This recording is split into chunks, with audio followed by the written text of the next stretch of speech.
আপু আজকে এখানে কি কর্মসূচি ছিল? আজকে এখানে নারী সমাজরা যত শিক্ষার্থী এবং সাধারণ জনগণের উপরে যে নির্বিচারে হামলা হয়েছে, হত্যা হয়েছে, তার প্রতিবাদে নারী সমাজ এখানে একটা বিক্ষোভ সমাবেশ করে, একটি র্যালি করে। এবং আপনি কি কোটা আন্দোলনের একজন সাধারণ শিক্ষার্থী? হ্যাঁ, আমি কোটা আন্দোলনের একজন সাধারণ শিক্ষার্থী এবং প্রথম থেকে আমি কোটা আন্দোলনের সাথে সম্পৃক্ত। আচ্ছা, আজকে এখানে কিসের দাবিতে এসেছেন?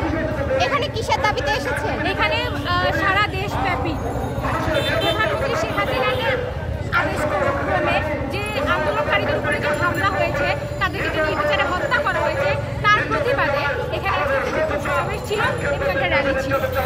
কি দাবি করছেন? সরকারের কাছে কি দাবি করছেন?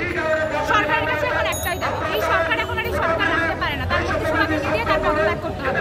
সরকার তার নির্দেশে আমরা দেখেছি যে আকাশ থেকে পর্যন্ত হেলিকপ্টার নিয়ে তার সাধারণ শিক্ষার্থীদের উপরে হামলা করে এবং পরবর্তীতে সে সংবাদ সম্মেলনে এসে বলে যে সে নাকি আগুন নিভানোর জন্য হেলিকপ্টার থেকে পানি মেরেছে। যদি তাই হয়ে থাকে তাহলে আমার সামনে আমারই যে বন্ধু মারা গেল 4-5 হাত দূরে, তাহলে সে কিভাবে মরলো? সে কি পানির ছিটাতে মরলো? সেটা তারপরে আমরা দেখি যে হেলিকপ্টার থেকে এখানে ঝড়না গুলি ছোড়া হয়েছে এবং বিভিন্ন বিল্ডিংয়ে স্নাইপার নিয়ে অনেকে অবস্থান করেছে, যারা কিনা টার্গেট করে করে মানুষকে হত্যা করেছে। এগুলো প্রায় সরকারকে নিতে হবে এবং তার পদত্যাগ করতে হবে। এখন একটি দাবি তার পদত্যাগ করাটা, তার পদত্যাগ করতে হবে। আচ্ছা, এই যে ছাত্র ভাইয়েরা যে প্রাণ হারালো, এদের উদ্দেশ্যে আপনি সরকারকে কি বলবেন?